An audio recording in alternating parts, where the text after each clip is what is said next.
እቶ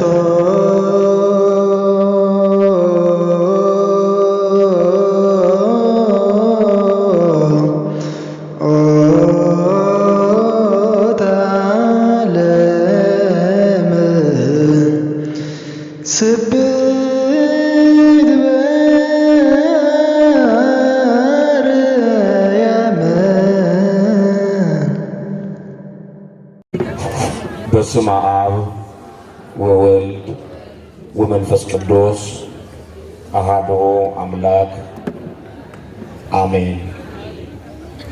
ቅዱስ አምላካችን ልዑል እግዚአብሔር በክብር ደምቀህ በምስጋና ተውበህ በአእላፋት አንደበት ተከበህ በኪሩቤል ጀርባ ላይ ነግሰህ ለዘለዓለም የምትኖር ለእያንዳንዱ ፍጥረት ወሰን ዳርቻ የመደብክላቸው አንተ ግን በባህሪ ወሰን ዳርቻ የማይገድብህ የቅዱሳን አባቶቻችን አምላካችን ቅዱስ እግዚአብሔር በምሕረትና በቸርነት ጠብቀህ በበደል በኃጢአት ባረጀው ሰብዕናችን ላይ የቁጣህን በትር ሳታነሳ ምሕረት ቸርነት እንደ ደመና ጋርዳን በዚህ በተቀደሰው የምሕረትና የጽድቅ አደባባይ ከቁጥር ሳታጎለን ስለሰበሰብከን ክብርና ምስጋና ለተወደደው ስም ላንተ ይሁን፣ አሜን።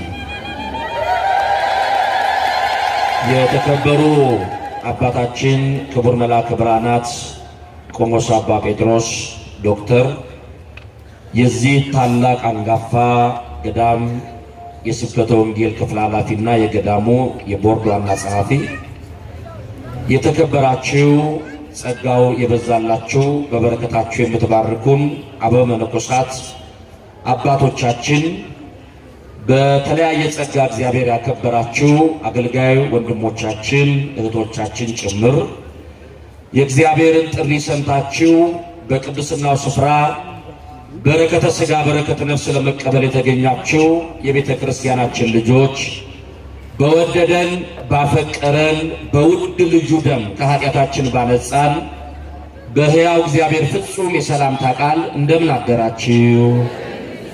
እንደምን ለዚህ ሰዓት ደረሳችሁ? እንኳን ለዚህ ታላቅ ዕለት ለመድኃኔ ዓለምን ላዳነበት ቅዱስ ሥጋውን ቆርሶ ክቡር ደሙን አፍስሶ ቤዛነቱን አረጋግጦ ነፃነት ላጣው ዓለም ነፃነት ሰጥቶ በነፃነት እንድንኖር አድርጎ ከኃጢአት ወደ ጽድቅ ካለማመን ሕይወት ወደ ማመን ሕይወት የተሸጋገርንባትን ይህች ዓለም የዳነችበትን ቀን እንድናስብ አባታችን በመልዕልተ መስቀል ላይ ከሰማይ ዝቅ ከምድር ከፍ ብሎ ስለ እኔ ስለ እናንተ እንደ በሬ ቆዳ ተወጥሮ ዋጋ ከፍሎ ላዳነበት ለዚህ መታሰቢያ ቀን በሰላምና በጤና አደረሰን አደረሳችሁ። እስቲ ለዚህ ክብር ላበቃን አምላክ ወንዶችም ሴቶችም በጭብጨባና በእልልታ በደንብ አድርጋችሁ አመስግኑ። እግዚአብሔር ላደረገልን ነገር ውለታው ይሄ ብቻ አይደለም። ጭብጨባችሁን እልልታችሁን ከፍ አድርጋችሁ አቅርቡ። በውስጥም በውጭም ያላችሁ ድምፃችሁ ይሰማ። ለሶስተኛ ጊዜ እስቲ ከፍ አድርጉና እግዚአብሔርን አመስግኑ። አምላካችን እግዚአብሔር በቀሪው ሰዓታችን የሚረባንና የሚጠቅመንን ቃል እንዲናገረን የእርሱ ፈቃድ ከሁላችን ጋር ይሁንልን።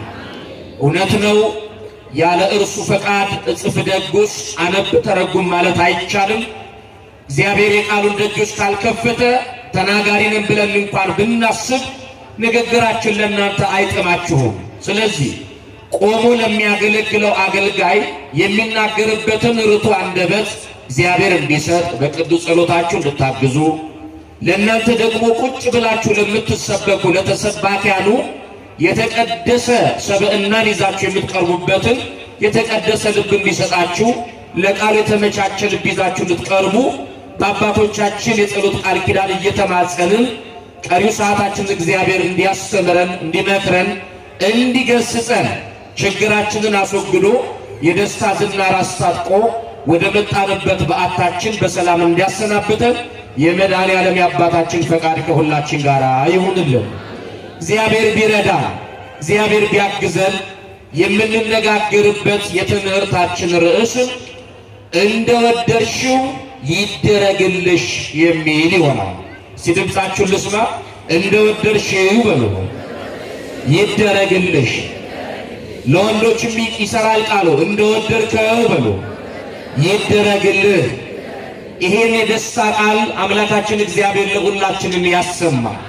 ዛሬ የልባችን መሻት ብዙዎቻችን የምንናፍቅበት በረከት ከሕይወታችን የራቀበት በብዙ ጥያቄ ምልክት ውስጥ የወደቅንበት ማጣፊያው አጥሮ ግራ የተጋባንበት ብንበላ ከሥጋ ብንጠጣ ከደማችን አልዋሃድ ብሎ ነገር ዓለማችን የተዛባበት ዛሬ ላይ ቆመን ነገን ስናስብ በብዙ የስጋት ቀጠና ውስጥ የወደቅንበት ዘመን ከመሆኑ የተነሳ እግዚአብሔር አምላካችን የልባችንን መሻት እንዲሰጠን የሚጠበቅብንን ኃላፊነት በግል በነፍስ ወከፍ ተወጥተን ልክ እንዲህ ቃሉ እንደተነገረና ሴት እንደ ልባችን እንዲፈጸምልን ከኃጢአት በስተቀር የአባታችን ፈቃድ አሁንም ያግዘን ዘንድ እርሱ ይርዳን፣ እሱ ያግዘን፣ እሱ ፈቃድ ይሁንልን። ስለዚህ ነው በዚህ ጸጋ ቃል ውስጥ አብረን የምንቆየው። ውድ የተከበራችሁ ኦርቶዶክሳውያን ቤተሰቦቻችን ዘመናችን ከሸማኔ ድር መወርወሪያ ወደ ዕለተ ምጽአት እየተፋጠነበት ያለበት ዘመን ነው። ዓለም ያለችበትን ወቅታዊ ነባራዊ ጉዳይ ለእናንተ ለመናገር ለቀባሪ የማርዳት ያክል ስሜት ነው የሚሰማ።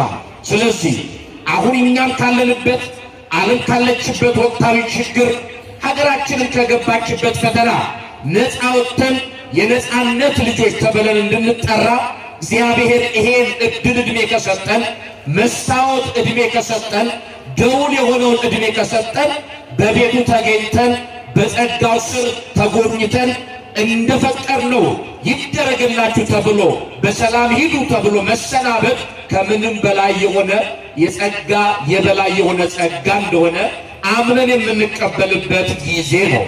ምክንያቱም በዚች ደቂቃ በዚች ማይክሮ ሰከንድ አሁን እናንተ በእግዚአብሔር ቤት ተሰብስበን በቃል ኪዳኑ ታቦት ትይዩ ፊት ተገኝተን ለአባቶቻችን በገባላቸው ቃል ኪዳን በታቦቱ ላይ አድሬ ጥያቄያችሁን በመመለስ ቋጠሯችሁን በመፍታት እገለጥላችኋለሁ እንዳለ ይሄን ቃል ኪዳኑ ሳያጓደልብን እግዚአብሔር በቤቱ አገናኝቶናል።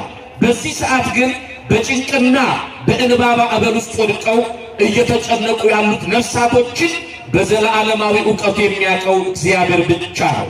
የኛ አእምሮ የተገደበ የኛ ዓይን ርቆ ማየት የማይችል ውሱን የሆነ ነው። በዘላለማዊ ዕውቀቱ የእያንዳንዱን ነፍስ ጩኸት የሚያዳምጥ አምላክ እየተሰቃዩ እያነቡ ያሉትን እነሆ ወገኖቻችንን የሚመለከት አምላክ በዚች ደቂቃ ስላለ እዚህ ቁጭ ብለን በበረሃ ላይ የወደቁ በጦር ቀጠና ውስጥ ደማቸውን እያፈሰሱ ያሉ ኢትዮጵያውያን ከኢትዮጵያውያን ጋር እነሆ እያደረጉ በታሪክ አጋጥሞ የማያቀንን አስቀያሚ የዘመን ዳራ እየተመለከትንበት ያለበት ዘመን ነውና እግዚአብሔር የነደደውን እሳት እንዲያቆም፣ የተራራቀውን አካል እንዲያቀራርብ፣ የተጨነቀውን እንዲያረጋጋ፣ በማዕበል የምትንገላታውን ነፍስ በአማናዊ መርከብነቱ ወደ አማናዊው ወደብ እንዲያሸጋግራቸው የእኛን ጸሎት እየበረታን የሚገባ ዘመን እንደሆነ ባካችሁ አስረግጠን ልንረዳ የሚገባ ጉዳይ ነው። ስለዚህ ነው እግዚአብሔር በዚህ ሰዓት ለበረከት የጠራንና በበረከቱ ይባርከን በቅድስናው ይቀድሰን ብዬ ምኞቴን እገልጥላችኋለሁ። እግዚአብሔር በዚህ በማቴዎስ ወንጌል በ15ኛው ምዕራፍ ቁጥር 22 ላይ የተመዘገበውን ቃል ነው መሰረት አድርገን ባለችን ውሱን ደቂቃ የእግዚአብሔርን ቃል የምንሰማው። እንግዲህ ጌታችን መድኃኒታችን ኢየሱስ ክርስቶስ ለስም አጠራሩ ክብርና ምስጋና ይድረሰውና ዓለምን ለማዳን በተገለጠበት ዘመን የእጆቹን ተአምራት የቃሉን ትምህርት እየገለጠ እነሆ ማዳኑን እያሳየ በሚመላለስበት ዘመን ላይ በእምነታቸው ትልቅነት ያደነቃቸው ሰዎች በወንጌል ታሪክ ላይ ተመዝግቦ እናገኛለን። በእምነታቸው ደግሞ ጎደሎነት የተወቀሱ ደግሞ በጣም በቁጥር ብዙ የሆኑ ሰዎችን እናገኛለን። በዚህ በማቴዎስ ወንጌል በ15ኛው ምዕራፍ ላይ ታሪኩ ተመዝግቦ የምታገኙት በእምነቷ ታላቅነት እግዚአብሔር አምላክ ጌታችን መድኃኒታችን ኢየሱስ ክርስቶስ ያደነቃት ያከበራት አንዲት ምስኪን መበለት ሴትን እናገኛለን። በዚሁ ምዕራፍ ላይ ደግሞ በምዕራፍ 8 ማቴዎስ ላይ ደግሞ በእምነቱ ታላቅነት በእምነቱ ጽናት የተመሰከረለት አንድ ጎልማሳ ሰው እናገኛለን። በአጠቃላይ እንግዲህ በዚህ ዓለም መዋቅር ውስጥ የገቡ ሰዎች በአንድም በሌላም መንገድ ለትልቅነት የሚሽቀዳደሙ ናቸው። ትልቅነትን ለመጎናጸፍ ገንዘባቸውን ያወጣሉ። የትልቅነትን ክብር ለማግኘት ዋጋ ይከፍላሉ። ጉልበታቸውን ያደክማሉ። አቀበት ይወጣሉ፣ ቁልቁለት ይወርዳሉ። ታላቅ የበላይ አሸናፊ ተብለው ለመጠራት አልፈው ተርፈው በወንድማቸው አንገት ላይ ካራ አስቀምጠው ሬሳ ተረማምደው አስከሬን ተሻግረው የትልቅነትን ክብር በዓለም ለመቀበል ይሻሉ። ወገኖቼ ትልቅነትን ገንዘብ አያመጣው። ትልቅነትን ዓለም ላይ የሰበሰብናቸው ዕውቀቶች አያመጡትም። የትልቅነትን ጸጋ እንደ አጥር እንደ ቅጥር የከበቡን ዘመድ አዝማዶቻችን ትልቅነትን አያመጡም። ትልቅነትን የከበቡን ጓደኞቻችን አያጎናጽፉንም። እግዚአብሔር ብቻ ነው ትልቅ ሲለን ትልቁ ነው የምንገኘው። ትልቁ ጌታ ሁላችንንም ትልቅ ይበለን። አሜን በሉስ። ትልቁ ጌታ እርሱ መድኃኔ ዓለም ኢየሱስ ክርስቶስ ትልቅ ካላለ በስተቀር ዓለም ያጎናጸፈችው የትልቅነት ካባ አንድም ይከብዳል፣ አንድም ደግሞ እንደ ጊዜያዊ ብልጭ ብሎ እንደሚጠፋ መብረቅ ወቅታዊ ነው። አንዴ ይመጣል፣ አንዴ ይከስማል፣ አንዴ ይታያል፣ አንዴ ይጠፋል። ዓለም ባህሪዋ እንዲህ ነው፣ ተብለጭላጭ ናት። እነሆ የሐዋርያው የቅዱስ ጳውሎስ ደቀ መዝሙር የነበረ በእግርም በግብርም የተከተለው ዴማሴን የተባለው ሐዋርያ አስጥማ ያስቀረችው የትልቅነት ጸጋ የትልቅነት ክብር ከተብለጭላጭዋ ተሰሎንቄ የሚገኝ መስሎት አባቱን ትቶ ስጋ ሸቶ መንፈሳዊነት ጎድሎት ከእግዚአብሔር ክብር ርቆ ዓለም እንደ ሸንኮራ ተፍታው ሐዋርያው ጳውሎስ አዝኖ በመልእክቱ ላይ ዴማስ የዚህን ዓለም ክብርና ዝና ወደደ ትቶኝም ሄደ ብሎ ሐዋርያው ጳውሎስ አዝኖበት ነበረ። ዓለም በባህሪዋ እንዲህ ናት። ለጊዜው ታጓጓለች፣ ለጊዜው እነሆ ልብን ትሰርቃለች።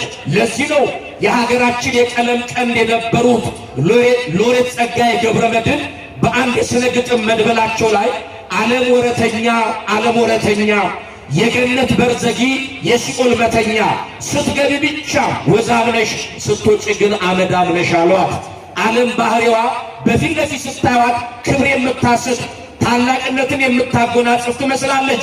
ወዟ በመጀመሪያ ነው ስትገባ፣ ስትወጣ ግን አመዳምነትን አላብሳ የምትሸኝ አስነዋሪ ገጸ ባህሪ የተላበሰች ናት። ስለዚህ እግዚአብሔር ቤተሰቦች እግዚአብሔር ብቻ ትልቅ ይበላችሁ። እግዚአብሔር ብቻ የበላይ ይበላችሁ። እግዚአብሔር ብቻ አሸናፊ ይበላችሁ። ከዚህ ውጭ ሌላ ክብር እንዳትጠብቁ። ይህች ሴትና በማቴዎስ ወንጌል ምዕራፍ 8 ላይ ታሪኩ የተመዘገበለት ጎልማሳው ሰው በእምነታቸው ታላቅነት በኢየሩሳሌም ከተማ ላይ እንደነዚህ እምነተ ጽኑ የሆኑ ሰዎች አላገኘውም ብሎ ታሪካቸው በቅዱስ ወንጌል ላይ በዘለዓለማዊ እስትንፋሱ ላይ ተመዝግቦ ለትውልዱ መማሪያ ማስተማሪያ እንዲሆኑ ታሪካቸው ተመዝግቦ የተቀመጠልን ሰዎች ናቸው። ስለዚህ ነው ጌታችን ኢየሱስ ክርስቶስ ይህችን ሴት በእምነቷ ተደንቆ እምነትሽ ታላቅ ስለሆነ እንደወደድሽው ልብሽ እንደፈቀደ ይደረግልሽ ብሎ ታሪኳን ቀይሮ ያሰናበታት ሴት ናት። የዚችን ሴት እነሆ ገመና የሸፈነ ታሪኳን የቀየረ በሰላም ያሰናበታት አምላክ ዛሬም በቤቱ የታመነ አምላክ ነው። ለእኛ እምነት ይዘን ከቀረብን በጽኑ የእምነት ዓለት ላይ ቆመን ከተማጸንነው ለእኛ ለጥያቄያችን መልስ ከመስጠት የጎደለበት ዘመን የለም። አረ እግዚአብሔር መልስ አይሰጥም። ራሱ መድኃኒታችን ኢየሱስ ክርስቶስ መልስ ሆኖ የቀረበ አባት ነው። እስቲ ለዚህ አምላክ እባካችሁ እልል ብላችሁ በጭብጨባና በምስጋና በእልልታ አመስግኑታ። መልስ ሆኖ የቀረበ ነው። መልስ አይሰጥም። ራሱ ምንድን ነው? መልስ ነው። መድኃኔ ዓለም ለዓለም ጥያቄ ምንድን ነው? መልስ ነው። ስለዚህ ነው ለዚህ ሴት የሥጋም የነፍስም ጥያቄ መልስ ሳይሆን የሰጣት መልስ ሆኖ ነው የቀረበላት። ተመልከቱ እንግዲህ ታሪኩን ስታጠኑ ጌታችን መድኃኒታችን ኢየሱስ ክርስቶስ ከእስራኤል ምድር ተነስቶ ወደ አሕዛብ ምድር ሄደ ይላል። ድገሙልኝ። ከእስራኤል ምድር በሉ ወደ አሕዛብ ምድር ሄደ ይላል። ይህች የአሕዛብ ምድር የተባለች ወንጌላዊ ቅዱስ ማቴዎስ በዘገበልን መጽሐፍ ላይ ይህች አሕዛባዊት ወይንም ደግሞ የአሕዛብ ግዛት የተባለችው ጉዞ ያደረገባት በዓላማ የተጓዘባት ይህች የአሕዛብ ግዛት ማናት ሲባል እዛው ወንጌል ላይ ጢሮስና ሲዶና የምትባል ናት ይላል። ወደ ጢሮስና ሲዶና ጉዞ አደረገ ይላል። ወደዚህ ሀገር የሄደው በማይታበለው ቃሉ በዚያች ከተማ ላይ አሕዛባዊ ሴት አንገቷን አቀርቅራ እግሮቿን አንገቷን በእግሯ መካከል አስገብታ የደምን ባያነባች ያለች በበረሃ ላይ ብቻውን እንደተቀመጠ አድማጭ እንዳጣ ቢጮ የሚደርስለት አካል እንደሌለ ምስኪን ሰው ይህችን ባለማመን ሕይወት ላይ ያለች ሴት በዚያች በአሕዛባዊ ግዛት አሕዛብ የሆነችዋ ሴት በቤቷ በሯን ዘግታ ነገር ዓለሟ ተበላሽቶ ድምጿን ከፍ አድርጋ ወደሚሰማው አምላክ ትጮ ነበረ። በዚያች በአሕዛብ በጢሮስና በሲዶና ከተማ እነሆ ይህች ሴት ስትጨነቅ ኢየሱስ ክርስቶስ ኩላሊት ያጤሰውን ልቡና ያመላለሰውን ከማሰብ አስቀድሞ የእያንዳንዳችንን የልብ ፍላጎት የሚያውቅ በመጽሐፍ እንደተነገረ በዮሐንስ ወንጌል ላይ በምዕራፍ 2 ኢየሱስ ክርስቶስ ሰዎችን ሁሉ ያውቅ ነበረ፣ ማንም ስለ እከሌ እንዲህ ብለው እንዲነግሩት አይሻም ነበረ ተብሎ ዘለዓለማዊ አዋቂ በፍጹም ተዋህዶ በፍጹም ሰውነት እነሆ በፍጹም አምላክነት በተዋህዶ ከብሮ ቢገለጥ በጊዜ በቦታ በሁኔታ የተገደበ የእኛን አርአያ ተላብሶ መጥቶ ቢታይም እንደ ቤተ አይሁድ ሩቅ ብእሲ ፍጡር ብለን ሎቱ ስብሐት የማንጠራው በተዋህዶ የከበረ አምላክ ወልደ አምላክ አለቅነቱ በጫንቃው ላይ ያለ ድንቅ የሆነ ጌታ መካር አምላክ የዘላለም አባት የሰላም አለቃ ተብሎ ይጠራል የተባለው የነቢያት አባቶቻችን የትንቢታቸው መቋጫ የካህናት አባቶቻችን የሱባኤያቸው መደምደሚያ የሆነው አካላዊ ቃል ወልደ አብ ወልደ ማርያም ኢየሱስ ክርስቶስ ስግው ቃል በምድር ላይ ተገልጦ በነበረው የማዳን ሥራ የእያንዳንዱን ችግር በሚፈታበት ሰዓት ወርደሃል፣ ተወልደሃል፣ አምኜሃለሁ፣ የእግዚአብሔር ልጅ ነህ፣ እነሆ የዳዊት ልጅ ነህ ብሎ በመመስከር የተገኙትን ይፈውሳቸው ነበርና ይህች ሴት አሕዛብ ምድር ላይ ጢሮስና ሲዶና ከተማ ሆና እስራኤል ምድር ላይ በገቢረ ተአምራቶቹ የተደነቀው የኢየሱስ ክርስቶስን የማዳን ሥራ ትናፍቅ የነበረች ሴት ናት። የልቧን ፍላጎት ሊያሳካው ወደ ከተማዋ በክብር መጣ ይላል። እስቲ ወደ እኛም ከተማ በክብር ይምጣ። አሜን በሉ። በክብር ይምጣ። እግዚአብሔር በክብር ከመጣ ከልካይ የለው። እግዚአብሔር በክብር ሲመጣ እጆቹ ላይ በረከት አሉ ተዝቆ የማያልቁ። አዎ እግዚአብሔር ሲመጣ የጎረበጠው ሻካራ የሆነ ሁሉ ደልዳላ ሆኖ ይዘጋጅለታል። እግዚአብሔር በክብር ሲመጣ የማይመለሱ ጥያቄዎች በሱ ዘንድ የሉም። በክብር ወደ ከተማዋ መጣ ይላል። እርሷን ለመርዳት እሷን ለማገዝ ነው ወደ ከተማዋ የመጣው። ለምን? በእልፍኝ ውስጥ ለምናው ነበረና በአደባባይ ጥያቄዋን ሊመልስ እግዚአብሔር በእልፍኛችሁ የለመናችሁትን ልመና በአደባባይ ላይ በጠራራ ፀሐይ ይመልሳል። ማን ይከለክለዋል? የእኛን ጌታ ማን ይገድበዋል? የእኛን አምላክ በእልፍኝ ልባችሁ፣ በእልፍኝ ትዳራችሁ፣ በእልፍኝ ንግዳችሁ፣ በእልፍኝ የወጣትነት ዘመናችሁ፣ በእልፍኝ ኑሯችሁ እግዚአብሔርን ከልብ ከፈለጋችሁት በእልፍኛችሁ የለመናችሁትን ልመና ጊዜውን ጠብቆ የራሱ ካላንደር አለው። ላይፈጽም አይጀምርም፣ ላያደርግ አይናገርም። አደርገዋለሁ ካለ ከልካይ የለውም። እፈጽመዋለሁ ደግሞ ካለ ይጀምረዋል። ስለዚህ የኛ አምላክ በተናገረው ቃል ልክ መጠን የሚገለጥ ነውና የእልፍኟን ልመና በአደባባይ ሊመልስ ወደ ከተማዋ ወደ ቄዋ በክብር መጣ ይላል።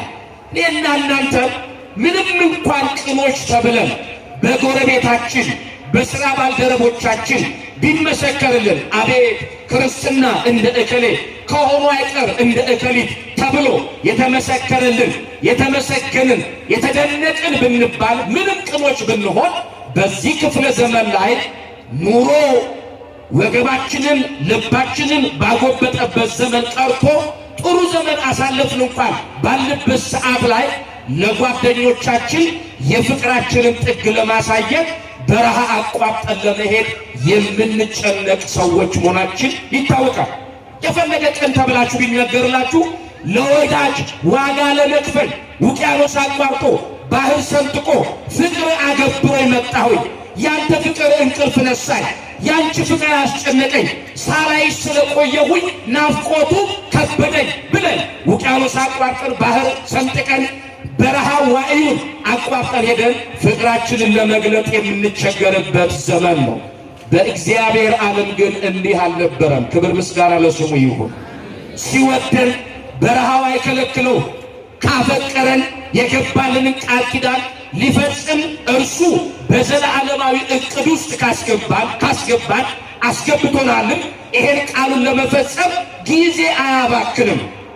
ጠቆረ ከሳ፣ ወፈረ ተሳካለት፣ ከሰረ ብሎ ጀርባውን የሚሰጥ አምላክ አይደለም። ሁሌ እንዳያችሁት እንደ ማለዳ ፀሐይ እንደፈካ ነው መድኃኒዓለም የምታገኙት።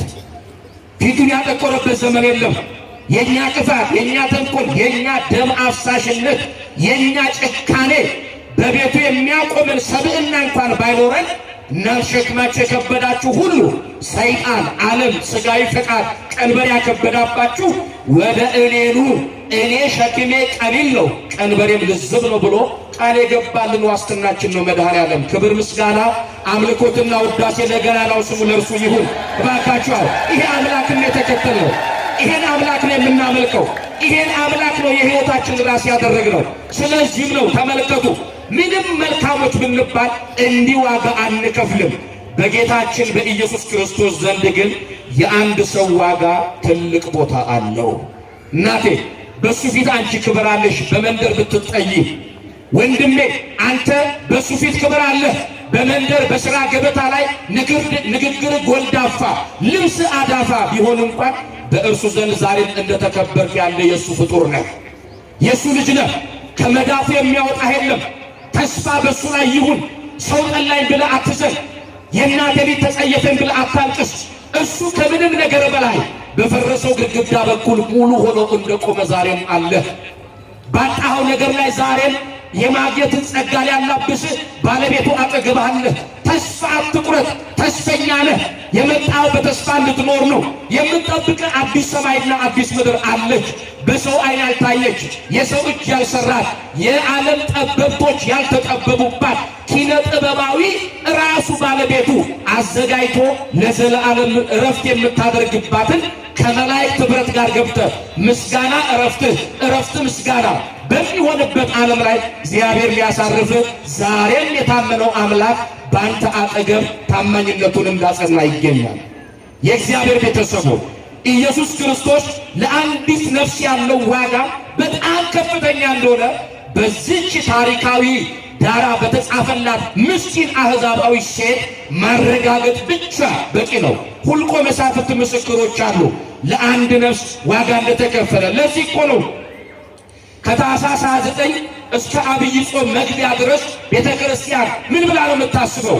ልደቱን አከበርን፣ ግዝረቱን አከበርን፣ ከዚያስ በኋላ ጥምቀቱን አከበርን፣ ከዚያስ በኋላ እነሆ ዘመነ አስተርእዮ ብለን የምናከብርበትን ደግሞ ይሄን ወቅታችን እግዚአብሔር ሰጠን።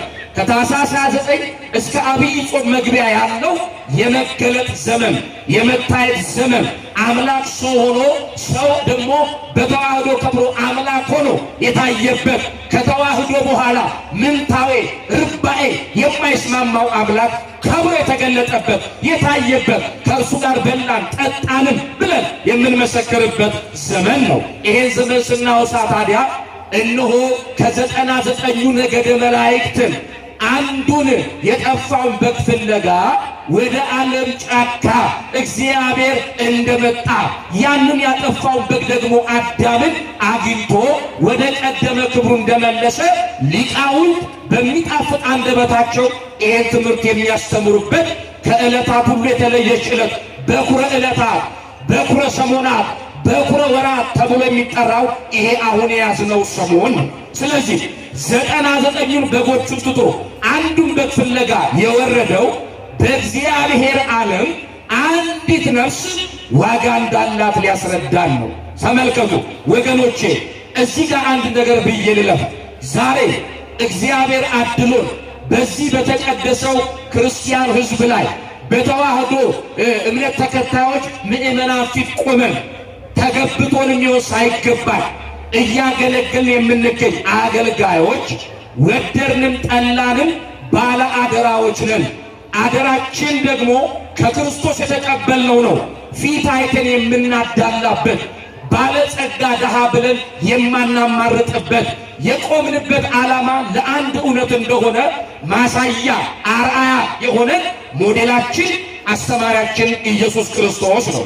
ስለዚህ አንድ አገልጋይ ለአንዲት ነፍስ የማይጨነቅ ከሆነ በሕዝብ ጋጋታ ወይንም ደግሞ ሕዝብ ለዓይኔ ካልሞላ መስበክ አልችልም ብሎ ጉባኤ የሚያማርጥ ከሆነ ምህዋሩን ስቷል፣ ዓላማውን ዘንግቷል፣ የቆመበትን ተልእኮ ረስቷል። ሕዝብ ካላየው አንደበቴ አይፈታም የሚል ከሆነ አገልጋይ ነኝ ብሎ ለመናገር ሞራልም አቅምም የለውም። ስለዚህ ከክርስቶስ የተማረ የክርስቶስ ደቀ መዝሙር በሕዝብ ብዛት ብቻ ሊደሰት አይገባው። አንዲት ነፍስ በእግዚአብሔር ዓለም ክብር እንዳላት የቆመው እንደራሴው ተወካዩ፣ ሰባኪው፣ አገልጋዩ፣ መምህሩ ለአንዲት ነፍስ ዋጋ መክፈል አለበት ነው። ይሄ ከክርስቶስ የተማርነው እውነት ነው። ለምን? በዚያ ሰው ላይ የተከፈለው ዋጋ የደም ዋጋ ነው። በሉ እስቲ የምን ዋጋ ነው? የገንዘብ፣ የወርቅ፣ የብር፣ የከበረ ድንጋይ፣ የከበረ አልማዝ አይደለም። በዚያ በአንዱ ሰው ላይ የተከፈለው ዋጋ በገንዘብ የማይተመን ዋጋ ተከፍሎለታል። የምን ዋጋ? የደም ዋጋ። የደም ዋጋ ዛሬ የሰበሰበን በደሙ እኮ ነው። ክርስቶስ ነውራችን እኮ የሸፈነው በደሙ ነው። በፊቱ ምን የሚያቆም ሰብዕና አለን? እርቃናችን እኮ የቆምን ያክል እኮ ነው የሚሰማን። እሱ ግን በደሙ ከልሎ ነውራችንን ሸፍኖ በቤቱ ተገኝተን ከመላእክት ጋር እንድናመሰግን ፈቀደልን። አሁንም ፈቃዱን የሰጠን አምላክ የተመሰገነ ነው። ባካችሁ አመስግኑት። ነውራችን የሸፈነ በደም የተከለለ ታሪክ ያለነ ዓለም ሊልቅ ይችላል። በአንተ ላይ ተከፍሎ ዋጋ ላያውቀው ይችላል። አንተ ግን የደም ዋጋ አለህ። የደም ክፍያ ተከፍሎልሃል። በቀራንዮ ኮረብታ ላይ እነሆ በመስቀል ላይ ተሰቅሎ አምጦ በመስቀል ላይ ወልዶሃል። መድኃኒዓለም የተወለድክ ነህ። ሙት የነበርክ ነህ። ስፍራ የማይሰጥ ነበርክ። በበደልህ በኃጢአትህ በቀደመው አባት በአዳም በቀደመችቱ እናትህ በሔዋን ዋጋ አልባ ሆነ ነበረ። እርሱ መጣ። እነሆ በሔዋን ያጣነው ጸጋ በአማናዊቷ የሔዋን ካሳ በድንግል ማርያም ተመለሰልን። እነሆ በቀዳማዊ አዳም ያጣነው ጸጋ በአማናዊው አዳም እነሆ ፍጹም ካሳ፣ ካሳ አቅራቢ፣ ካሳ ተቀባይ ሆኖ ተገለጠና እርሱ ነውርን ሸፍኖ በክብር ቆመ እንድታመሰግን እልል እንድትል እድል ሰጠ። ስለዚህ በደም የተከፈለ ዋጋ ያለህ ነህ። ዋጋህን እንዳትረሳ፣ ዋጋህን ርካሽ እንዳታደርግ፣ ርካሽ ቦታም እንዳትገኝ። ስለዚህ በእኔ ላይ ያለው ዓላማ እግዚአብሔር ልዩ ነው ብላችሁ መስክሩ። በሉ ከኔ ጋር እግዚአብሔር በሉ። በእኔ ላይ ያለው ዓላማ የተለየ ነው በሉ። ለምን ብላችሁ ቢጠይቃችሁ አንድ የማያምን ሰው የእኔ ላይ ያለው ዓላማ እኮ በደም የተከፈለ ዓላማ እኮ ነው፣ በደም የታተተ ዓላማ እኮ ነው ያጎናጸፈኝ። ስለዚህ እኔ ከሌላው ለየት የሚያደርገኝ ልዩ ምልክት አለኝ። የደም ዋጋ ነኝ በሉ። በሉ የምን ዋጋ ነኝ? ተናገሩ እንጂ የምን ዋጋ ነኝ? ስለዚህ አንድ ሰው አንድ አይደለም። አንድ ቅዱስ ይስሐቅ የተባለ አባት ሲናገር አንድ ሰው አንድ አይደለም። እስራኤል የተባለው ሕዝብ በአንዱ በአብርሃም ነው ይሄን ክብር ያገኘው። ተመልከቱ፣ በአንዱ በአብርሃም ነው። አንተ ለቤተ አንድ ብቻ አይደለም አባወራ፣ እማወራ አንቺ ለቤትሽ አንድ ብቻ አይደለሽም። ከጀርባሽ የማይቆጠሩ እልፎችን እግዚአብሔር ያስቀመጠብሽ ነሽ።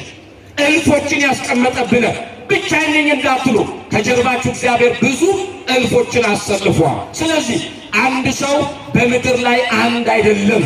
አንድ ነገር ልንገራችሁ፣ አንድ ሰው በምድር ላይ ሲጎድል ዓለም ጤና እያጣች እንደሆነ እመኑ። አንድ ሰው በምድር ላይ ሲታጣ ዓለም ሰላሟ እየተወሰደባት እንደሆነ እመኑ። የዛሬው ዜናችን ምን ያክል ሰው ሞተ የሚል ነው እንጂ አንድ ሰው ሞተ ወይ ብለን ማናለቅስበት ዘመን ላይ ደረሰናል። ቁጥሩ ላይ ነው አሁን የምንጨነቀው እንጂ አንድ ሰው ሞተ ጆሮአችንን አይገዛው፣ ቀልባችንን አይማርከው። ይሄን ያክል ሰው ተገደለ ሲባል እንደነግጣለን። ሚዲያችን ይከፈታል። እጃችን ላይ ያለው ተንቀሳቃሽ ሞባይላችን እዛ ላይ አፍጠን መረጃውን ለመቀበል ጊዜያችንን እንሰዋለን። የአንድ ሰው ዋጋ ያጣበት ዘመን። ብዙ ሰው ሞተ ሲባል ደግሞ ጆሮን ሰቅዞ የሚይዝ እነሆ የዜና አውታር የበዛበት ዘመን ነው። በክርስትናችን ቋንቋ አንድ ሰው ዘር ነው በሉ። አንድ ሰው ምንድን ነው? ዘር ነው። በውስጡ ምን አለው? ብዙ ፍሬ አለው። አንድ ሰው ምንድን ነው? እርሾ ነው። ዓለም የሚጣፍጥበት ነው። አንድ ሰው እርሾ ብቻ አይደለም። አንድ ሰው እርሾ ተብሎ ሲነገር በውስጡ እግዚአብሔር ያስቀመጠው ብዙ ምን አለው? ራእይ ያሸከመው ሰው ነው። እና አንድ የግሪክ ፈላስፋ ምን አለ? በዚህ ዓለም ላይ ትልቁ ኃይል ያለው የት ነው ብትባሉ የኔቶ የጦር ካምፕ እንዳይመስላችሁ። ትልቁ ኃይል ያለው የት ነው ብትባሉ የናሳ የምርምር ጣቢያ እንዳይመስላችሁ። በዚህ ዓለም ላይ ትልቁ ኃይል ያለው የት ነው ብትባሉ መቃብር ውስጥ ነው በሉ አለ። ለምን? ብዙ ሀገር የሚጠግን ሀገርን የሚገነባ ዕውቀትን እንደያዙ ስንቶችን አፈር አለበስ ናቸው። ለሀገር የሚጠቅሙ ዶክተሮች፣ ለሀገር የሚጠቅሙ ፕሮፌሰሮች፣ ለሀገር የሚጠቅሙ ሳይንቲስቶች፣ ለሀገር የሚጠቅሙ የቤተ ክርስቲያን አንደበተ ርቱዕ የሆኑ አራት አይና ሊቃውንት፣ ለሀገር የሚጠቅሙ ለቤተ ክርስቲያን የጀርባ አጥንት ሆነው የሚያገለግሉ መተርጉማን ብዙዎችን ወደ መቃብር ሸኝተናል። ያለን ይመስለናል እንጂ። ስለዚህ ትልቁ ኃይል ያለው መቃብር ውስጥ ነው። ለምን? በመቃብር ውስጥ የፈሰሰው አእምሮ፣ በመቃብር ውስጥ ያለው እቅድ፣ በመቃብር ውስጥ ነው የገባው ፕሮፖዛል፣ በመቃብር ውስጥ አፈር የጫነው ያ ታላቅ አእምሮ፣ ባለብዙ ካፓሲቲ የሆነው አእምሮ እንደታቀደለት ሰርቶ ፈጽሞ ግቡን አድርሶ ያ የተማረው አካል ቢሞት አሁን ሀገር ከገባችበት ችግር በግማሽ ይቀንስ ነበረ አለ። ያስማማናል። ለዚህ ነው አሁን ካሉ ጠቢባን አፈር የበላቸው ይበልጣሉ። አሁን ካሉ ጠበብቶች አፈር የጫናቸው ይበልጣሉ። አሁን ካሉት ምሁራን አፈር የጫናቸው ምሁራን ይበልጣሉ። ይሄ ሁሉ አእምሮ መሬት ገብቶ ግብአተ መሬቱ ተፈጽሞለታል። እኚህ ሁሉ በመንፈሳዊውም ዓለም በስጋዊውም ዓለም አፈር ያለበስናቸው ያቀዱትን እቅድ ተግባር ላይ ቢያውሉ በኢትዮጵያ ደረጃ ወንድም ከወንድሙ ጋር መሳሪያ አይማዘዝም ነበር። አንጋደልም፣ አንባላም፣ አንናከስም ነበረ። ስለዚህ ትልቁ ኃይል ያለው የት ነው? መቃብር ውስጥ ነው። ስለዚህ አንድ ሰው በቤታችሁ እንዳትንቁት፣ ክብር አለው። አንድ ሰው ብቻ አይደለም፣ ብዙ ነው። ስለዚህ ነው እግዚአብሔር ለአንድ ሰው ያለው ዓላማ ትልቅ ነው። ይህች ሴት በእሱ ዘንድ ትልቅ ክብር አግኝታለች። በእምነት ስታየዋት እነሆ በአብርሃም የበረከት ቃል ኪዳን ካልተባረኩ ወገኖች የተገኘች ናት።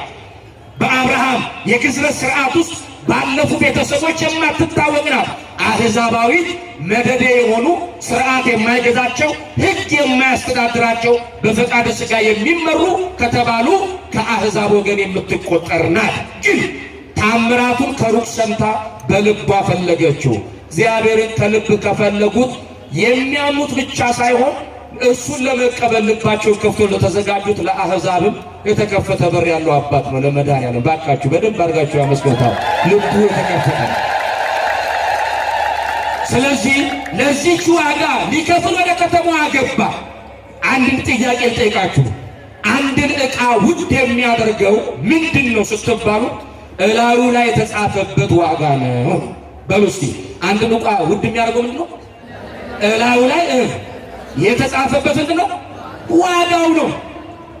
100 ብር ከሆነ የዕቃውን ትልቅነት ትንሽነት በዘመናችን የብራችን መጠን ልክ ነው የምንሰጠው፣ ክብሩንም ውርደቱንም። 1000 ብር ከሆነ እንደዚያው የአንድ ዕቃ ዋጋ የሚለካው ዕቃው ላይ የተጻፈበት ዋጋ ክብሩንም ታላቅነቱንም ይገልጥልናል። የሰው የተባለው ሰውነቱ ትልቅ ነው የሚያሰኘው በምን ምክንያት ነው? እላዩ ላይ የተጻፈበት ዋጋ ክብሩን ይገልጠዋል። የምን ዋጋ? የደም ዋጋ። ድገሙልኝ ቃል። የምን ዋጋ? የደም ዋጋ። ስለዚህ የተከበርከ ነው ማለት ነው። ቀላል አይደለም። አንተ ስትታይ በሰው ፊት ልብስ ላይ ያስከብር ይችላል፣ ወንበር ላይ ያስብልህ ይችላል፣ ግን ክቡር ነው። ስለዚህ ነው ይሄ ቃል የሚያስረዳል። ይሄን ለማወቅ ከፈለጋችሁ እኔ ዋጋዬ ስንት ነው ካላችሁ መጠየቅ ያለባችሁ ባለቤቱን ነው። የሰውን ዋጋ የሚያውቅ ማን ብቻ ነው? በሉ እንጂ ማን ብቻ ነው? እግዚአብሔር ብቻ ነው። ያንተን የኔን ዋጋ የሚያውቀው እግዚአብሔር ነው። ሰው ዋጋ ላያውቅ ይችላል። ገብረ ማርያም ዛሬ ገበያ ላይ አውጥተን ልንሸጠው ነው። እስቲ ተነጋገሩበት። ስንት ዋጋ ያወጣል ብንባል የምንሰጠው ዋጋ ምን ያክል እንደሆነ ይታወቃል። ግን የሰው ዋጋን የሚያውቀው ሰው አይደለም። የሰው ዋጋን የሚያውቀው ዋጋ የከፈለለት መድኃኔዓለም ኢየሱስ ክርስቶስ ነው። ስለዚህ ዋጋ ከፍተኛ ስለሆነ በልብ ልታምን ይገባል። በተለይ የዚች ዓለም ነገሥታት ደንገጥ ብለው የሚያዳምጡት ማን ሲናገር ነው? ሀብታም ሲናገር፣ የኢኮኖሚውን ጫፍ የረገጠ አካል ሲናገር፣ አምባገነኖች ሲናገሩ ደንገጥ ብለው በተለይ በደሃ ሀገር ላይ ያሉ ደሃ ሀገራት ይሰማሉ። የደሃውን ጩኸት ግን ዘንበል ብሎ የሚሰማው አንድ ደግ አባት አለ። ማነው እርሱ? ተናገሩ እንጂ ማነው እርሱ? ሀብትህን አይ አንተን ለመስማት አጠገብ ያለው እነሆ የሆነ ነገር አይመለከትም። አንተን ለማዳመጥ ከልብ ፈልገው ከልብ ሻው። ከዚያ ስትጮህ ይሰማሃል እግዚአብሔር። በዚህ ዓለም ላይ ያለው ክብር ከእግዚአብሔር ጋር አታነጻጽሩ። የዓለም ክብር ደንገጥ ብለው የሚያዳምጡት ዳጎስ ያለ ገንዘብ፣ ረብጣ ገንዘብ ይዞ ለሚቀርብ ከነሱ በላይ በኢኮኖሚ ለፈረጠመ አካል ነው። እግዚአብሔር ግን አቤት ብሎ የሚሰማው ምስኪኑ እንኳን ቢሆን ከልቡ ከፈለገው ጆሮን አዘንብሎ የሚያዳምጥ ደግ አባት ነው። ስለዚህ ደሃ ሲጮህ ቶሎ የሚያዳምጥ አሁን ሰብስቦን በእቅፉ ያኖረን መድኃኔዓለም ኢየሱስ ክርስቶስ ብቻ ነው። እስቲ አምናለሁ የምትሉ ሁለት እጃችሁን ከፍ አድርጉ። ከፍ ሁለት እጃችሁን ያልኳችሁ ከፍ አድርጉ። እሺ ስትጮህ የሚሰማ ማን ነው? ከልባችሁ ተናገሩ። ማን ነው የሚሰማ? ማን ነው የሚያደምጠን? ሰው ላይ ሰማችሁ ይችላል። ማን ይሰማችኋል? ወደሚሰማችሁ አባት በመምጣታችሁ ጊዜያችሁ አልተቃጠለም። የተቃጠለው የማያዳምጣችሁ አካል ጊዜያችሁን ሊያበላሽባችሁ ነው። ሊያደምጣችሁ እግዚአብሔር ሰብስቧችኋል። በጭብጨባ በእልልታ ባካችሁ አመስግኑ። ሊሰማን የሰበሰበ እግዚአብሔር። ስለዚህ ሁላችንም በእግዚአብሔር ፊት የተከበርን የኑሮ ዘይቤያችን ሊለያይ ይችላል። በእግዚአብሔር ፊት ግን እኩል ነን። ስለዚህ ኢየሩሳሌም ኢየሱስ ክርስቶስ ከኢየሩሳሌም ተነስቶ ወደ ሲዶና ሀገር ጉዞ አደረገ። እነዚህ ሀገሮች የአሕዛብ ምድር ይባላሉ። በዚህ ጌታችን ኢየሱስ ክርስቶስ በማቴዎስ ወንጌል ምዕራፍ 11 ቁጥር 20 ላይ እነዚህን ሀገራት በጣም አድርጎ የወቀሰበት ገጸ ንባብ አለ። ምን አለ? ከነዚህ አገሮች አማንያን ከሚባሉት ቃሉን ከሰሙት የእጆቹን ታምራት ካዩት ይልቅ ያልሰሙ ያላዩ ለእግዚአብሔር ልባቸው የተከፈተ እንዳሉ የወቀሰበት ክፍል ነው። በአጭር ቋንቋ ገለጻ ከአማንያን ደንዳና ልቡና የአሕዛብ ደንዳና ልቡና ለእግዚአብሔር ልቡን ለመክፈት ቅርብ ነው። ለዚህ ነው እዚያ ከተማ ላይ እሱ አሁን የማነብላችሁ ምዕራፍ ላይ የጠቀሰው ምዕራፍ ላይ ተአምራቱን አሳይቷል።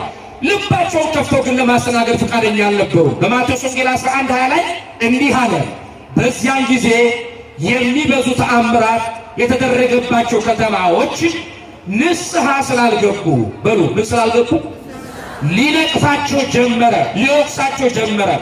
እንዲህም አለ፣ ወዮልሽ ኮራዚ፣ ወዮልሽ ቤተሳይዳ፣ በእናንተ የተደረገ ተአምራት በጢሮስና ሲዶና፣ ይህች ባለ ታሪኳ ሴት ባለችበት በጢሮስና በሲዶና ከተማ ተደርጎ ቢሆን ኖሮ ማቅ ለብሰው አመድ ነስንሰው ከብዙ ቀን በፊት ንስሐ በገቡ ነበረ። አንቺ ኮራዚ፣ አንቺ ቤተሳይዳ ልብሽን እንደ ተራራ ከፍ ከፍ አድርገሽ በመጨረሻው ሰዓት ወደ ባህር እምብርት ትሰጥሚያለሽ ብሎ ይህችን ከተማ ውስጥ ያሉትን ቃሉን ተአምራቱን የተመለከቱ የሰሙትን ወቀሳቸው። ተአምራቱን እያዩ ንስሐ አልገቡም። ቃሉን እያዳመጡ አልተጸጸቱም።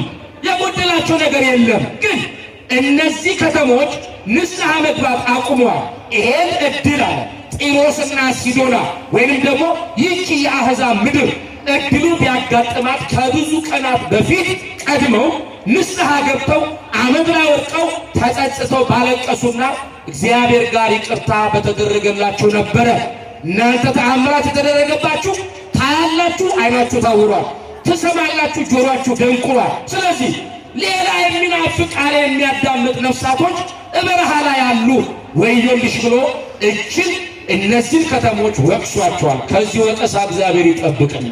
ምን ጎደለብን? እግዚአብሔር ምን አጎደለብን?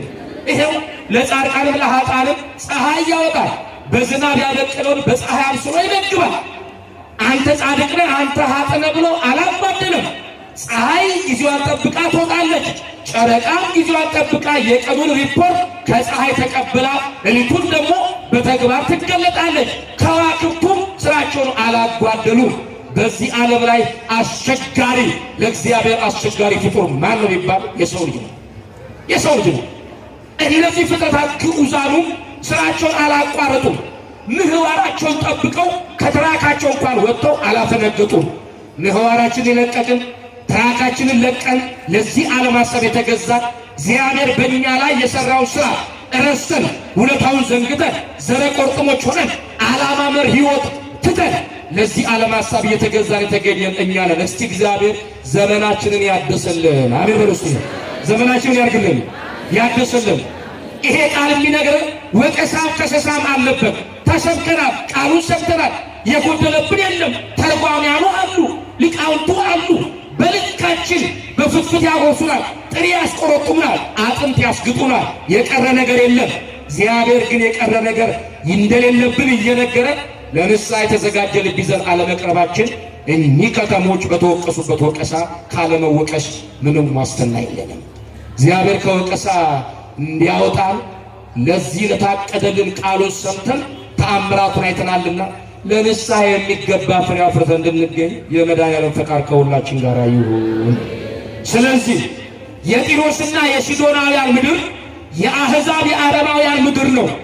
ኢየሱስ ክርስቶስ ከአማንያን ኮራዚና ቤተሳይዳ ላይ ካሉት አማንያን ደንዳኖች የአሕዛብ የጢሮስና የሲዶና ከተማ ልባቸው ጠነከረ ብሎ የተነገረላቸው ደንዳኖች ቶሎ እንደሚሸነፉ በዚህ በአንጻረ ኮራዚን በአንጻረ ቤተሳይዳ የጢሮስና የሲዶና ከተማ ሰዎች ቃሉን አልሰሙም እንጂ ቢሰሙ ቢያደምጡ ተአምራቱን አላየም እንጂ ቢያዩ አስቀድመው ንስሐ በገቡ ነበረ ብሎ ወቅሷቸዋል። ክብርና ምስጋና ለስሙ ይሁን።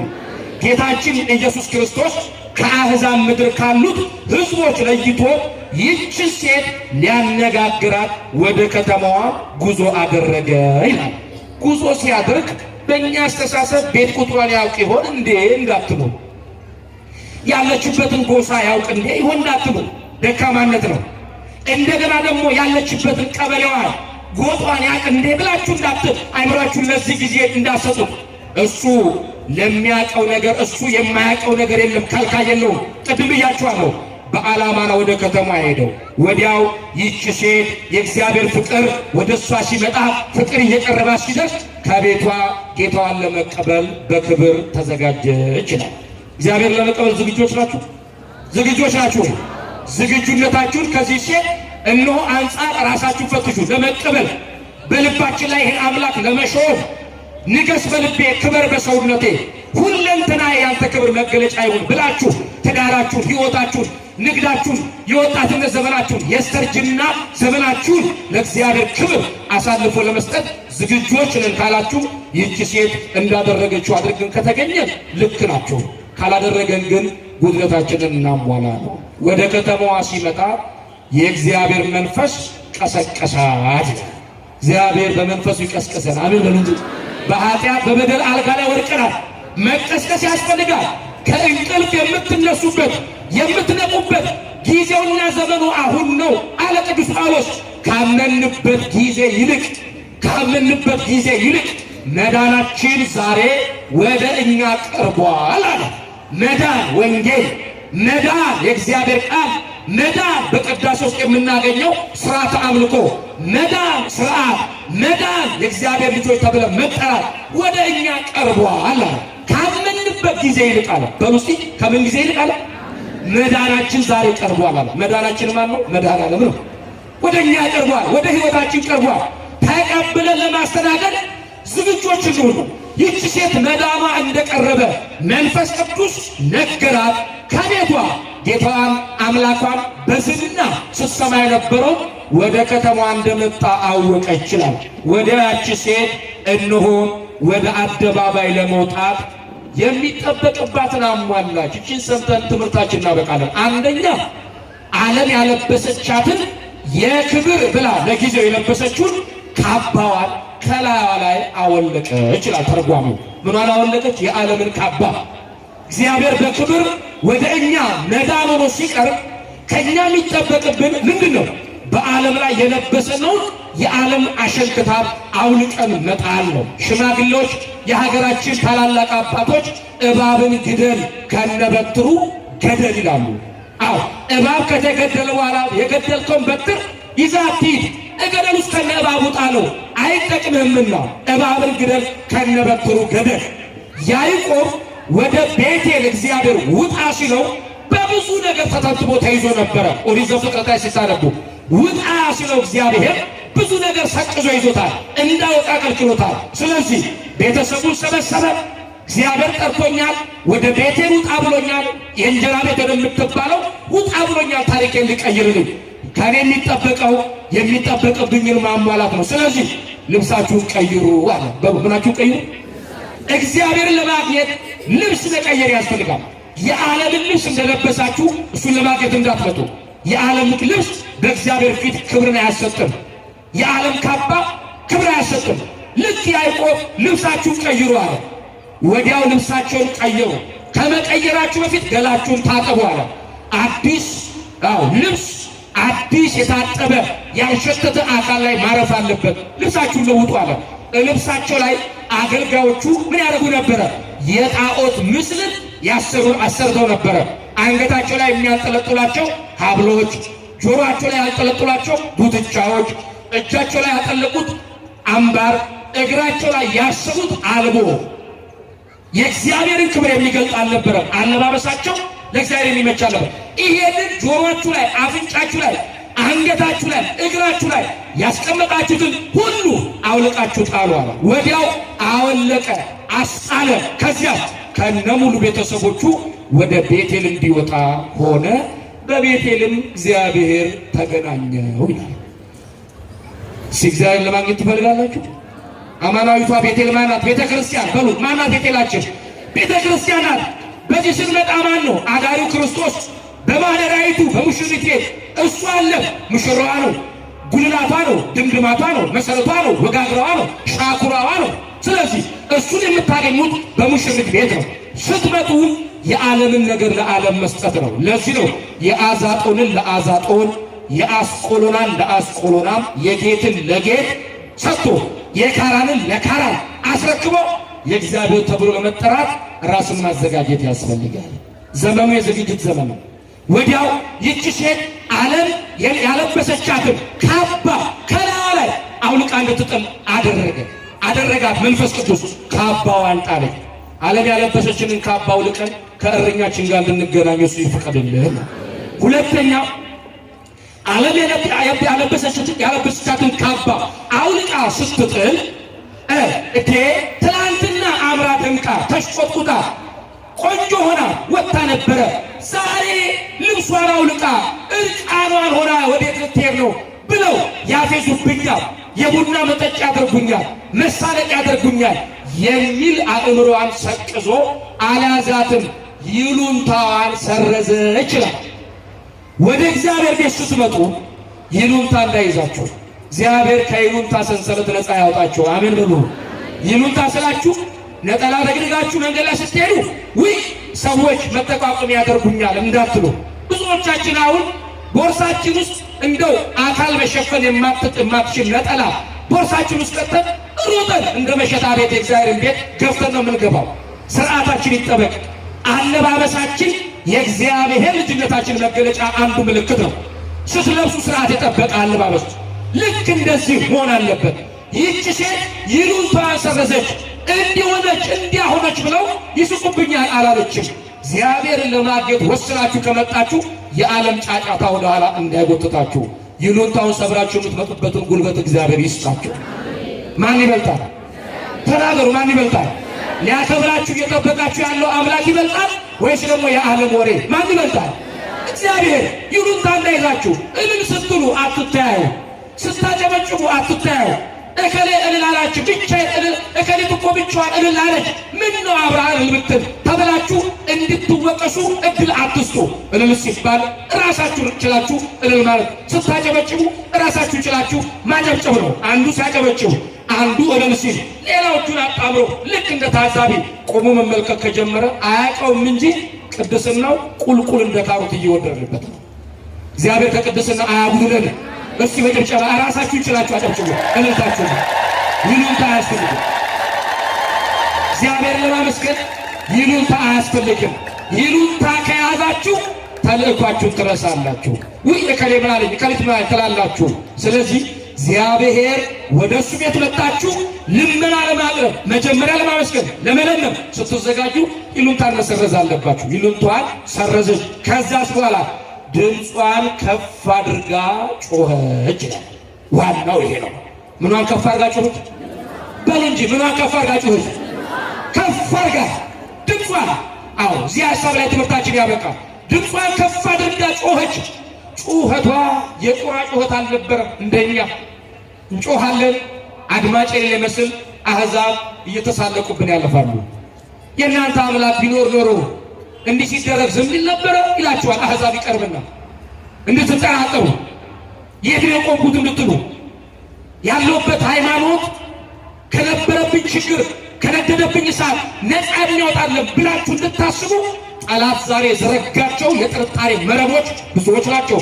ይሄን መረብ በጥሳችሁ አሸንፋችሁ ከመጣችሁ ወደ ቤቱ የሚጠበቅባችሁ መጮህ ነው። ይህ ዘመን የሳቅ አይደለም። ይህ ዘመን 32 ጥርሳችንን አሳይተን አስረሽ ምቹ እየፈጸምን ጮማ ከቅቤ እያማረጥን በአማረ ወላንሳ ላይ እየተንከባለልን የምንተኛበት ዘመን አይደለም። ለገባው ሰው ከሞዝቦልድ አልጋው ላይ ወርዶ ኬሻውን ገልብጦ እየቆረቆረው እግዚአብሔርን በእንባ የሚጠይቅበት ዘመን። ከገባችሁ አልገባንም፣ አልተረዳነውም። ዘመናችን ምን ያክል የሸፍጠኝነት ዘመን እንደሆነ አልተረዳነውም። ጠላት ዲያብሎስ በሰው ልቦና ገብቶ ምን ስራ እየሰራ እንደሆነ አልገባንም። አዎ ለቅሷችንም ጊዜያዊ ደስታችንም ጊዜያዊ ነው።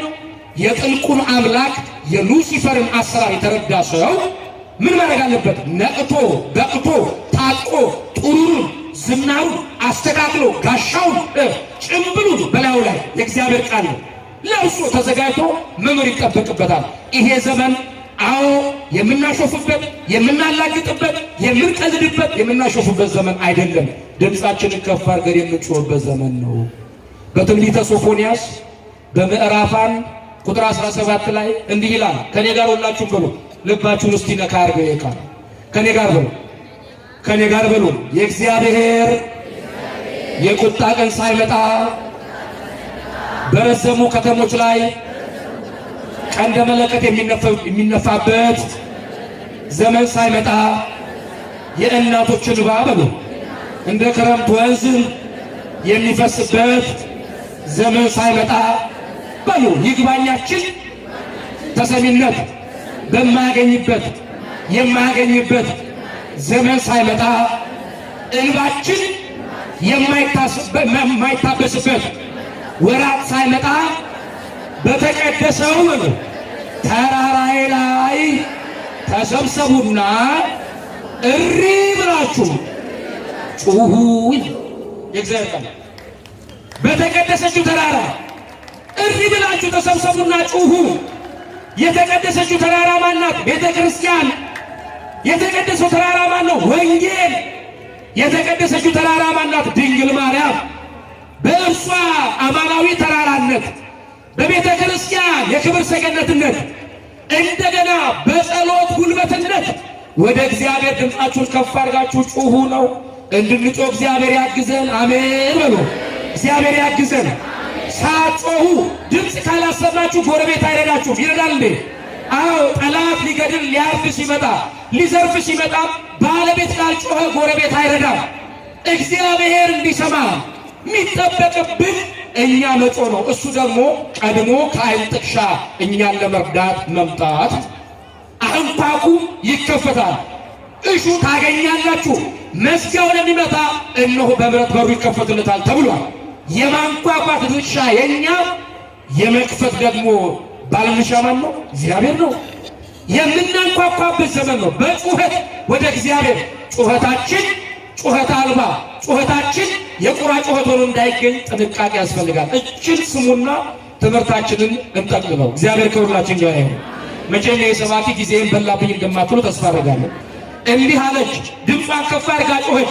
ስትጮህ በጩኸቷ መካከል ምስክርነትም ነበረ፣ ጥያቄም ነበረ፣ ምስጋናም ነበረ። ተመልከቱ፣ ያስቀደመችው ምስክርነት፣ ቀጥሎ ምስጋና፣ ቀጥሎ ጥያቄ። በሉ ቃል ድገሙ። ምስክርነት በሉ አንደኛ፣ ሁለተኛ በሉ ሁለተኛ በሉ ምስጋና፣ ሶስተኛ በሉ ጥያቄ። አዎ የኛ ደግሞ ተገለባብጧል አይደል? መጀመሪያ ስንመጣ ጥያቄ፣ ምስጋና የለም ቀርቷል። ምስጋና አዎ የመጀመሪያው ወደ ገደለው ነው። የገደለው ቋንቋ የሚባል ዘመናዊ ቋንቋ መጥቷል። ወደ ገደለው ግባ። ወደ ገደለው ከመግባት በፊት ጥያቄን ከማቅረብ በፊት የነፍስን የሥጋን ጥያቄ ከመጠየቅ በፊት ከመጀመሪያ የሚጠበቅብን አመስጋኝ ሁን ነው። እግዚአብሔር ካላደረገልህ ያደረገልህ ነገር ይበዛል። እውነት ወይስ ውሸት? ካልዋለልህ ውለታ፣ ገና ወደፊት ከሚፈጸመው ውለታ፣ ቃል ከተገባው ውለታ የተፈጸመው ውለታ ተቆጥሮ አያልቅም። ለዚህ ብቻ ምስጋና ይገባዋል። ንጹህ ኦክሲጅን አየር እንድትምት የፈቀደልህ እግዚአብሔር ነው። ለምስጋናዬ ምንድነው ምክንያቴ እንዳትል፣ ይሄ ንጹህ ኦክሲጅን አየር ያለ ክፍያ በነፃ እየማከው ነው። ይሄን ንጹህ አየር በባለ ሀብቶች እጅ ቢያስገባ ለመተንፈስ እንኳን እድል አይሰጡም። ታውቃለህ? ለመተንፈስ እንኳን እድል አይሰጡም። ቆጣሪ ጉሮሮ ላይ ተክለው በተነፈስከው ልክ ክፈል ይሉሃል። ለህይወታችን ለህይወት ተስማሚ የሆነውን ነገር በመዳፍ ላይ አስቀምጦ በሰዓቱ በጊዜው እየሰጠ ይሄው እንደ ሰው ቆመ እንድትሄድ ረድቶሃል መድኃኒዓለም። ለዚህ ብቻ ማመስገን ይገባል። በደንብ አመስገን እግዚአብሔር። በደንብ ልልበል። ለምስጋና ነገረ ዘርቅ አናብዛ። ለምስጋና ችግር እንሆ ለመቆፈር አንሂድ። ያደረክልኝ በቂ ነው። ንጹህ አየር ሰጥተኛል። የተቃጠለ ካርቦን ዳይኦክሳይድ አውጥቻለሁ። አልጋ ላይ የቀሩ አሉ ወገኖቼ። እኔ በቤት ተገኝቼ ደግሞ እንዳመሰግን ረድተኛል። በገንዘብ የማይተመን አይን እጅና እግር ሰጥተኛል። ለምስጋና ርዕሴ ብዙ ነው። በዚህ ብቻ ላመሰግን ይገባል ብላችሁ መድኃኒዓለምን አመስግኑት ባካችሁ። የድሃ ስርቅ አታስመስሉት። ያደረገው ነገር ብዙ ነው። የዋለው ውለታ ብዙ ነው። ይህች ሴት በመጀመሪያ ምስክርነቷ ቀደመ። ጌታዋን አገኘች፣ የአምልኮ ስግደት ሰገደች። ከዛ ድምጿ ከፍ አደረገች፣ ወደ ጩኸቷ ገባች። ስትጮህ